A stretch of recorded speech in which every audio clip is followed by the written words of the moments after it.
প্রমিতা রাঙার সাথে কথা বলার সময় খুশি হয়ে বলে তুই তাড়াতাড়ি ফিরে আয়। পাশ থেকে নবারুণও রাঙাকে সেই একই কথা বলে।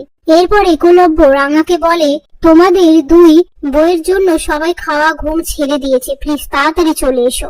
এই বলে ফোনটা রেখে দেয়। এরপর রাঙা বাড়িতে ফিরে আসলে সবাই রাঙাকে দেখে খুশি হয়ে যায়। তখন পাঞ্চালি রাঙাকে বলে তুই খুশির খবরটা কেন দিসনি বলতো? ভাইয়ের ব্যাগে দুটো মোজা রেখে দিয়েছিলি, সেই থেকেই তো ভাই জানতে পারলো। পাশ থেকে নবরণ বলে ডাক্তার ডেকে ওর চেক আপ করানো উচিত। সেই মুহূর্তে সত্যজিৎ বলে ওকে চেক আপ করানো হয়েছে, ইউএসজি রিপোর্ট সবকিছু ভালো আছে। তার মধ্যে সত্য রাঙাকে বলে তুই যে শুধু ফিরে এসেছিস তা নয়, এই বাড়ির বংশধরকে নিয়ে ফিরে এসেছিস। তারপর রাঙা সেখান থেকে চলে গেলে বৃন্দা বলে শুধু রাঙাই ফিরে এসেছে, আমিও তো এখানে ফিরে এসেছি। আমি আসার পর কেউ আমাকে এক গ্লাস জল অফার করেনি। কথায় কথায় সত্যজিৎ বলে রাঙাকে ট্রুস থেকে ফেলে দিয়েছিল সে বড় বৌদি। এ কথা শুনে সত্য বলে তাহলে তোকে অ্যারেস্ট করা উচিত। অ্যারেস্ট করা হয়নি কেন?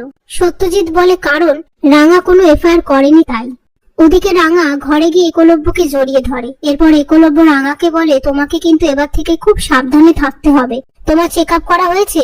রাঙা বলে হ্যাঁ, সত্যজিৎ স্যার সমস্ত কিছু চেক আপ করিয়েছে। একলব্য বলে এই ব্যাপারে আমি কোনো রিস্ক নেব না, শহরের সবচেয়ে বড় ডাক্তার তোমাকে চেক আপ করবে।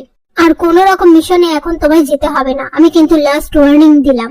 অন্যদিকে প্রমিতা পুজো দিয়ে এসে রাঙার মাথায় ঠাকুরের ফুল ছোঁয়ায় আর বলে আমার সত্যজিতের সাথে কথা হয়েছে, এখন তোকে মিশনে যেতে হবে না। তাছাড়া তুই গোল্ড মেডেল জিতেছিস, এখন তোর সাথে কত কেউ দেখা করতে আসবে, তোকে তো ওরা চাকরি অফারও দেবে বলেছে। এই নিয়ে তারা কথা বলতে থাকে। ঠিক তখনই একলব্য প্রমিতাকে বলে তুমি এখন ওকে এসব বলছো, পরে দেখবে আবার সব লাফালাফি শুরু হয়ে যাবে। আচ্ছা আমি বেরোচ্ছি, আমার ফ্লাইট আছে। প্রমিতা বলে সাবধানে যাস। তারপর রাঙা একলব্যর হাতটা বলে সাবধানে যাবি, সাবধানে ফিরবি, মনে থাকবে।